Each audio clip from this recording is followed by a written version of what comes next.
پارس ازمندہ احمد قسط نمبر 3۔ وہ باہر آ رہی تھی۔ فضان تیزی سے سیدھا ہوا، پھر اسے آتے دیکھ کر اپنے پتیلے تاثرات میں زبردستی بشاشت پیدا کی۔ مسز پارس وہ اپنے آفس کی سمت جا رہی تھی، آواز پہ پلٹی۔ اسے آنکھوں میں اجنبیت اور استفسار ڈر آیا۔ آپ نے مجھے پہچانا؟ سوال کرتے ہوئے فضان کا سارا جسم بن گیا۔ وہ ابتدا پریشان مسکراہٹ اور دونوں آمنے سامنے کھڑے تھے۔ فضان جواب کی تلاش اس کی آنکھوں میں کر رہا تھا۔ میں دیکھتے تھے کہ سارے وجود میں سہرشہ چھانے لگا تھا۔ سوری، کیا ہم مل چکے ہیں؟ فارس کی سیاہ آنکھوں میں چمبا اترا۔ نجان پن معذرت سے سر نفی میں ہلایا۔ میں فائز ہوں۔ اس نے دانستہ وقفہ دیا۔ سوری، آپ کس سلسلے میں آئے ہیں؟ فضان کے تنے تاثرات ریلیکس ہوئے۔ اطمینان سے پورن، آپ نے فائنینشیل ایڈوائزر کے لیے ایڈ دیا تھا اس سلسلے میں۔ غالباً آپ کی سیکرٹری سے بات ہوئی، مجھے گمان گزرا کہ آپ تھی۔ میں معذرت ہاں ہوں۔ اٹس اوکے، انٹرویو ٹائم 10 بجے ہے، آپ جلدی آ گئے۔ اس نے سنجیدگی سے کہتے ہوئے وال کلاک کو نظر ڈالی۔ ابھی 9:15 ہوئے تھے، شاید مجھے اس جاب کی باقی تمام امیدواروں سے زیادہ جلدی اور ضرورت ہے۔ وہ چند لمحے خاموشی سے اسے دیکھتی رہی۔ اندر آ جائیے۔ وہ مڑ کر اپنے آفس میں چلی گئی۔ ایک فاتحانہ مسکراہٹ اس کے لبوں پر دوڑ آئی۔ وہ اس کے پیچھے آیا۔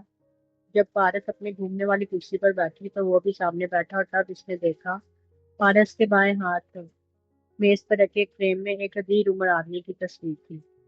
چچڑی بال، معمولی صورت، سیاہ مونچھیں، مہربان مسکراہٹ۔ فائز کے چہرے پر تکلیف سی ابھری، مگر اگلے ہی پل اس کی جگہ مصنوعی مسکراہٹ نے لے لی۔ آپ کے کریڈینشلز تو بہت متاثر کن ہیں، وہ اب اس کی فائل کے صفحے پلٹتی کہہ رہی تھی۔ فائز اپنے قدرتی پن سے مسکرایا۔ لمحے بھر پہ اس کے ذہن کے پردوں پر ایک منظر ابھرا۔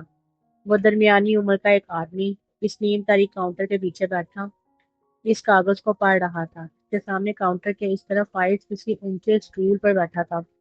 مجھے یہ تمام کاغذات جلد از جلد چاہیے، ڈگریاں، سرٹیفکیٹ، سب۔ آدمی نے فہرست پڑھتے ہوئے اسبات میں سر ہلایا۔ ہو جائے گا، مگر پیسے لگیں گے۔ پیسوں کی فکر مت کرو، بس کام پکا ہونا چاہیے۔ اتنا پکا ہوگا کہ تم ان پر الیکشن بھی لڑ سکو گے۔ وہ چہرہ اٹھا کر بھونڈے انداز میں ہنسا۔ فضان حیات سنجیدہ رہا۔ آدمی کی مسکراہٹ غائب ہو گئی۔ کس نام سے بنوانا ہے؟ بورڈ سے پڑھو، اوپر لکھا ہے فائز حسن فائز۔ اس نے دہرایا۔ فضان سے فیض، اور وہاں گورے فیض کو فائز بنا دیتے ہیں۔ وہ وضاحت دے رہا تھا۔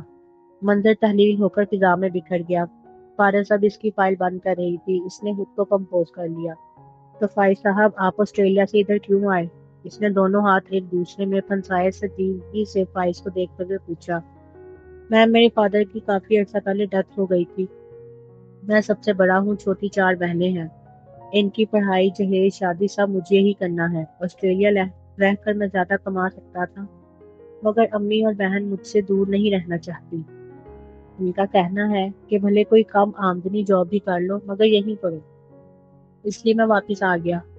فارس کی آنکھوں میں خوشگوار سی حیرت ابھری۔ وہ مسکرائی نہیں، مگر اس نے ستائشی انداز میں آئیڈیو ضرور اٹھائی تھی۔ اچھا، تو اب لاہور سے اتنی دور مری؟ آسٹریلیا سے تو قریب ہی پڑتا ہے نا مری؟ وہ مسکرایا۔ فارس نے بنا کسی تاثر کے اسبات میں سر ہلایا۔ آپ اس جاب کی نوعیت سے واقف ہیں فائز صاحب۔ آپ جانتے ہیں میں نے یہ ہوٹل حال ہی میں سنبھالا ہے، اس لیے مجھے کسی قابل اعتماد اور ذہین انسان کی ضرورت ہے جو میرے فائنینشیل ایڈوائزر اور اسسٹنٹ کے طور پر کام کر سکے۔ میں اس کام کے لیے خود کو اہل سمجھتا ہوں۔ اوکے، دیگر انٹرویو کے بعد فیصلہ کیا جائے گا کہ ہمیں کس کو رکھنا ہے۔ آپ کو نتائج سے مطلع کر دیا جائے گا۔ اس کی پشت سے ٹیک لگائی۔ یہ انٹرویو ختم ہونے کا اشارہ تھا۔ وہ کھڑا ہوا، پھر جیسے متذبذب سا رکا۔ کہ آپ کے ہسبینڈ رضوان حیات کی تصویر ہے نا؟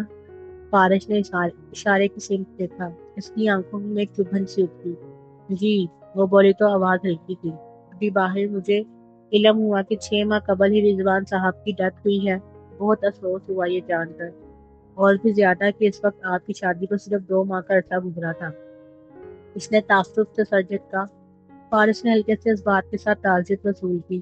اس کی آنکھوں میں اضطراب آ گیا تھا۔ کیا میں پوچھ سکتا ہوں کہ ان کا انتقال کیسے ہوا؟ ان کا لہجہ ابھی متعصب تھا، مگر فارس کو غور سے دیکھتی آنکھوں میں فکراہٹ سی تھی۔ فارس کی نگاہوں کا مرکز اب بھی وہی سیاہ فوٹو فریم تھا۔ وہ سیڑھیوں سے گر گئے تھے۔ اس نے 3 حصوں میں فکرہ ادا کیا، پھر نگاہیں اٹھا کر فارس کو دیکھا۔